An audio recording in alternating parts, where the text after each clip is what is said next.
That's the Wildmans from their new album, Longtime Friend. We found siblings Aila and Eli Wildman at home in Floyd, Virginia, amongst the beauty of the Appalachian Mountains, where they took a moment to talk about making this new record filled with new songs and old favorites. But first we find out about their roots and where their name comes from. Well, it comes from our grandfather who was Welsh, and that's all about I know. It is a Welsh name.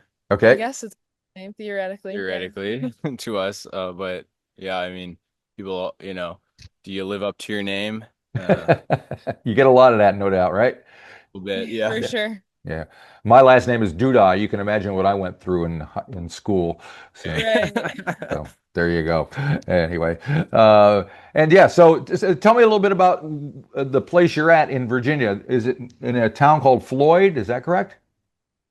Yes. Yeah, it's a town called Floyd in southwestern Virginia. Up here in the mountains. Yep, on the Appalachian Mountains. The Appalachian Trail runs just, not too far down the road from here. And what is the population of Floyd? Well, the town is something like 600. Okay. I grew up in a 500 town, Springboro, so I can definitely relate again. Yeah. One stoplight. Yes, absolutely. That was it. That's all you need. All you need, yeah, exactly. And even when the power goes out and it becomes a stop sign, things are okay. Yeah, yeah. It actually works better, almost, honestly. Yeah. Absolutely. Yeah, yeah. And so you went to Berklee School of Music, did both of you? Yep, That's right, yeah. So that's quite a trip. Was that like culture shock, or what was that like for you guys? How did you get from A to B? Culture shock, yes. See, I would disagree. I don't think it really was that much of a culture shock for me, I would say. Okay, why is that?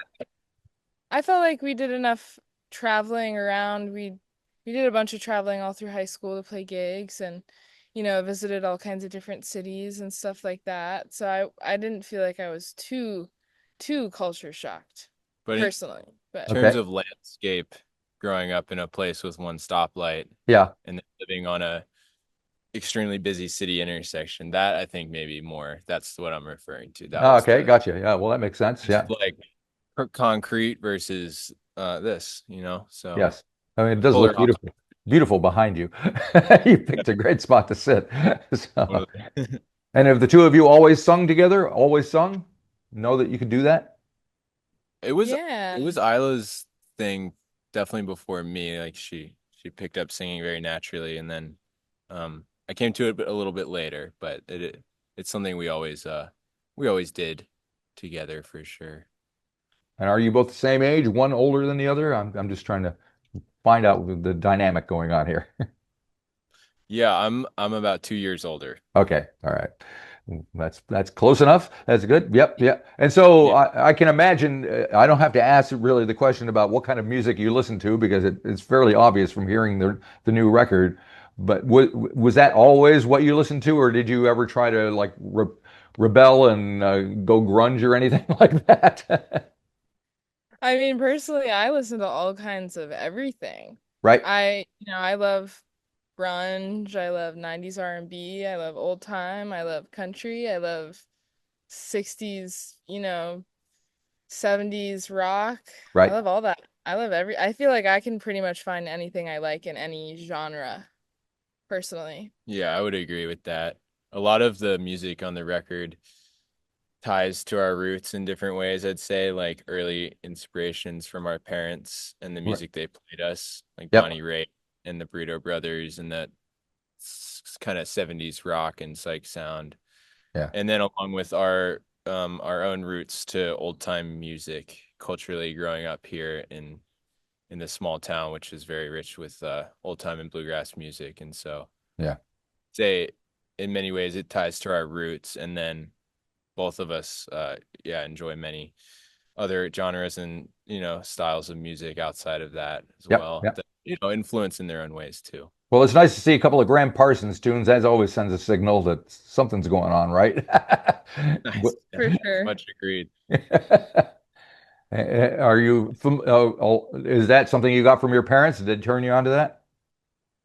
Well, Yeah, a little bit. So I think especially Emmylou Harris Hmm. was Yep. maybe the first one, and I think that we had gotten to see her as kids at Floyd Fest, Yep. which is something, you know, maybe neither of us have. I don't have a totally clear memory of that. Besides, I know that we did get, to be around people like Emmylou Harris performing, and different folks at this festival, Floyd Fest, in our hometown we grew up going to.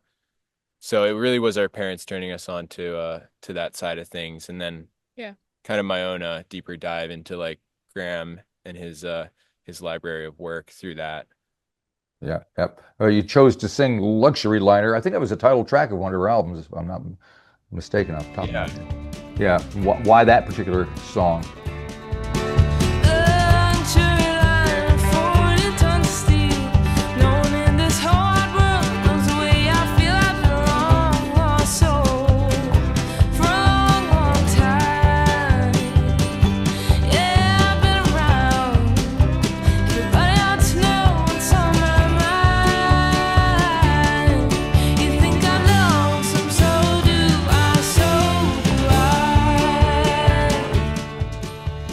It's a great song. I don't know, it's rocking. It's Yes, it has is. some vibe to it.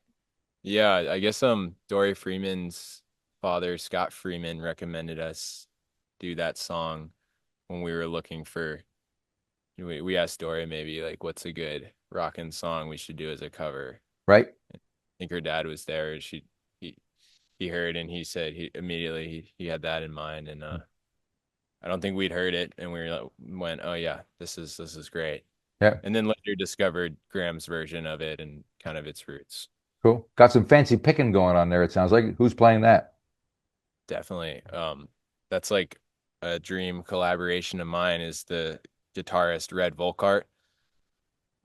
He's best known for playing with Merle Haggard for the better Right. part of 2 years, and as well as being in the Texas Austin music scene there. Right. And he's a extremely well seasoned, incredible musician.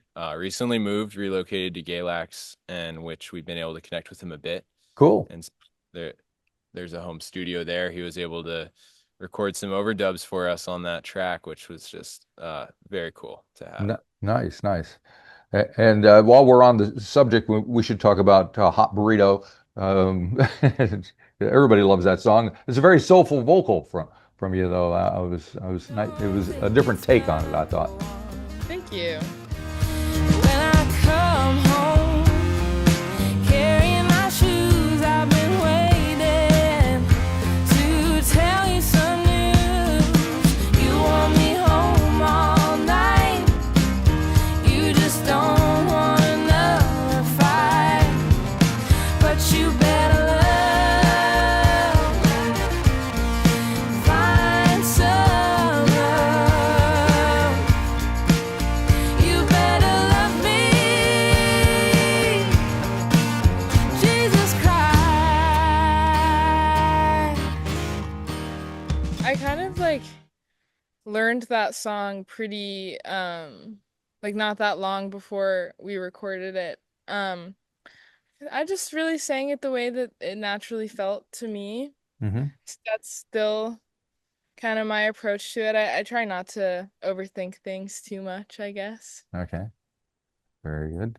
Yeah. Um, and who's playing the guitar on that? It's almost quasi psychedelic. Yeah, so the guitar on that, the electric guitar, is played by Sam Leslie. Um, and Sam Leslie is really kind of, I'd say, doing a bit of what Isla said and playing it in his own way very much. Though we referenced some sounds from the original recording with that vintage fuzz sound that is originally used on the pedal steel. Uh-huh. And so we kind of went for that tone and then let Sam kind of go wild and do his thing on it. And you recorded in Woodstock, New York, is that right? Yeah. Hmm. Yeah, at Applehead Recording up there. What was that like up in Woodstock? Because that has a fairly rich history of its own, music-wise. Yeah, I mean it's so beautiful up there, and the studio that we recorded at was just the best. I mean, they have everything you could want, and it's a super beautiful space right next to this little creek, and Yeah, they have rooms that you get to just stay in the same building as the studio, so it's real kind of secluded environment. Yeah, kind of like similar to our hometown in ways. It's, Yeah. Right. Yeah. we had that small town rural feeling, and just being out there in the middle of nowhere with also all this like music inspiration that's happened there was pretty powerful. Yeah, I think the Basement Tapes was just having its 50th anniversary, even though it was recorded in like 67. It came out in 75. So I was just Yeah. listening to Wow, it the other day. Awesome. so Yeah. cool. Yeah, And Nicholas Falk is the guy who produced you. Who is he Yes. and what did he do and why is he there? good stuff. Oh, we met Nick when we were pretty young kids actually at Floyd Fest. Right? Nick was a part of the band that invited us up to play a couple tunes on stage with them, um, along with Danny Nicely and Eric Robertson and Duncan Wickle, I think, and some other really great musicians.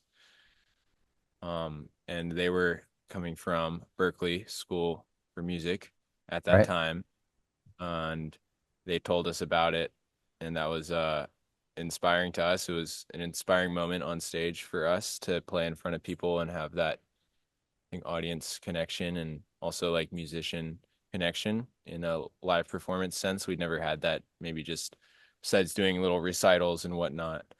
So yeah, we met Nick early on, and we've continued that relationship with Nick, especially since Nick has moved to Galax, Virginia now.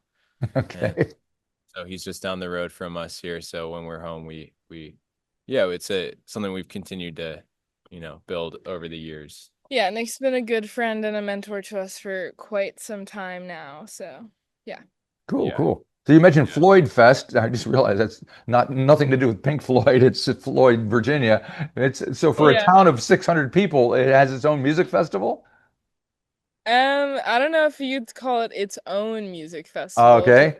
I mean More it's people, it's a destination music yeah. festival. I mean, the whole town kind of attends, but there's also many more people that come from far away to Right. attend. Yeah, it's like a private, I mean, whatever, the people that put it on, but I think in its biggest years there might have been about 15,000 people that would Jesus. attend. right. Big festival, yeah. Yeah. That's pretty big. And do you know any of the bigger names that have played there? Are there bigger names? Yeah, well, Emmylou Harris, Sam Bush Band's played there a ton. I think they had Ziggy Marley Oh, there. gee, Remember, really? Yeah, all kinds of people. we live not too far, maybe 5 or 7 miles from the festival site. Right. And I remember hearing the Ziggy Marley bass all the way here. Sure. They're doing it right then. I think, we got to see David Grisman there. I don't remember it also being young, but I think that we got to see Tony Rice when he was there. Okay. Yeah. Yeah. So, a lot of acoustic music. Lake Street Dive was a band we discovered there. Right. When they were up and coming as well, which was a cool thing. Yeah, they Um, played here in New Zealand a few times. They get Yeah. around. Yeah. yeah, Have you traveled much outside of the US? I haven't gotten to yet. we have not, no. Okay. Love to come to Yeah. New Zealand though. Looking forward to it. Yeah. Well, you never know. Yeah, it's got a pretty cool Americana scene here. And Yeah, I've heard good things about that. do you know, have you ever heard of Tammy Nielsen? She's a she, You know what? I've heard that name. I'm not super familiar, but she's originally from Canada, but she lives here now. She's been here for like 20 years and she just recorded something with Willie Nelson and so that's she's got a new album that's just coming out that's very good. So we'll keep an eye on her. I think she just played in Americana Fest and stuff. So sweet. Oh yeah. yeah. So it sounds like you're very well schooled in the history of the music that you're doing, and I'm curious as to that schooling. How did that uh, come across when you went to Berklee, as opposed to just growing up and being around this stuff? So, are you more formally schooled now? You know, I mean, I think I don't know if I would even call myself well schooled in old time. I mean, I think I am in a way, but Right. then, it's like I also know tons of people who know the source and, all the history behind every single tune that they play, which I definitely do not. the extent of my knowledge does not go that far. But we were really lucky to get to study a lot with Bruce Molsky at Berklee up there in Boston, and he's like an encyclopedia of all that stuff. And yeah, I mean, I think like we grew up with it, and we definitely got a lot of the history and tradition just through that. And I think that we grew up going to these old time music fiddlers conventions too, which is a massive part of the history of the music too, I think, at least in the recent like century. Yeah. Yeah, I'd very much agree with that. I think Berklee just kind of broadened our perspective a little bit and maybe helped show just how deep of a hole it is. And it's like, it's kind of something that's never ending. And I think that's something that Bruce taught us too, is like, it's something that he's just continuing to learn about and share with people, and through that learning more himself. And Right. Yeah. that approach was a cool perspective to gain. Cool. And we should, for people just watching this and don't know anything more, there are original tunes that you guys have written on this record as well, other than Graham Parsons songs. So Yeah. it opens with one, Take Me, which I think you've done a video for, where you're kind of sitting in the back of a pickup truck, it looks like, or something, and driving around. But tell me about the writing process and who does what and how it works and what inspires you. Take me, oh, take me, I'm willing to go away from here where I don't know. Down by the river, we could sit on the shore and talk about all the things we've never done before. My mind is a river flowing downstream, and my thoughts are the raindrops that fall in between. That was one I wrote and brought to Aila with the intention of her singing it, I think. It was kind of something that came to me, I think, when we were out in Wyoming, actually, on a pretty long tour.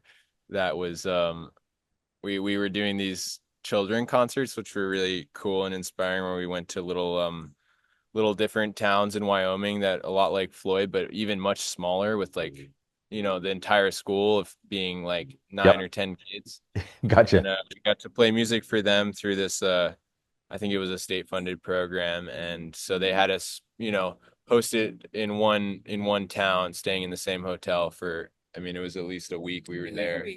And we went around these different towns and whatnot. And we were so far up there and stuff. But I just remember writing that in my hotel room, because we had a lot of time to just kind of be by ourselves out there in the wild Wyoming country. Right. And yeah, that's, very much inspired by those other songs on the record, like Graham Parsons and Bonnie Raitt's songwriting and other people. But yeah, I wrote that, and I thought it would be really nice for Aila to sing, as well as like the title track on the record was also one Yep. I wrote while we were home. I guess it was during 2020 when we were really home with nothing going on. And so that song just kind of came to me. And it was also one, it was like I couldn't really nail it and like sing it the way I thought it should be done. And so I just kind of brought Aila this idea, and she wrote her own melody and decided how it would sound best and helped me arrange it. So yeah. Very good. And I got to say, I discovered a few songs that aren't yours, but are kind of in the like Absolute Zero and Autumn 1941 are beautiful songs. And how did you come across them? Oh yeah. So Autumn 1941 or Autumn 41, that was written by some friends of ours, Mark Simos and Roger Brown, co-written by them, and they actually brought it to us and kind of pitched it to us to record. I was a girl in the hills of Catawba County, fall of 41, another war about to break. I'd been raised up from the start by a mother with a gentle heart. 16 candles on my birthday cake. And then we heard the song and worked on it and decided that it would really fit on the album. So, yeah. Yeah, I think connecting to our Appalachian roots was an important aspect for them. Yeah. It's part of a 3-song series, I believe, that are based on true events from Roger's family passed down, about eugenics in Appalachia pre-World War II. Right. I think Del McCurry has recently released another one of them, and I think there's going to be 3 total, but so we have one. Cool. Yeah, and Absolute Zero was one that actually Magnolia Ellenberg suggested us do on this great compilation record of just songs from 60s and 70s that had been kind of lost. And like that is written by William Davis Hoover, who nobody has ever heard of, but I certainly haven't. No. Something's freezing at my heels, but I don't care to know. It may be that I'm reaching absolute zero. He's a songwriter from, middle America somewhere, moved to Nashville, and he wrote just loads and loads for different people. I know, like Tina Turner and I can't think of the other names, but this was off of one of the only records he's ever put out. It's not on Spotify. Right. It's on YouTube. Yeah. But I think that there might be another record we found of his actually in a record store on vinyl, but it's like that one's not on YouTube. And so hopefully you bought it. Yeah, we had to buy it. So. But yeah, it was just kind of one that we were like, we could bring this to a new life. And I think, putting it into Isla's range and like letting her kind of do her thing on it was, it just seemed to go well with what we had been working out for the record. So. If you enjoyed this episode of the 13th Floor's Music Talk series, please be sure to subscribe to the website or to the YouTube channel. Follow us on Facebook or Instagram and wherever you find your podcasts. There's a whole lot more to discover.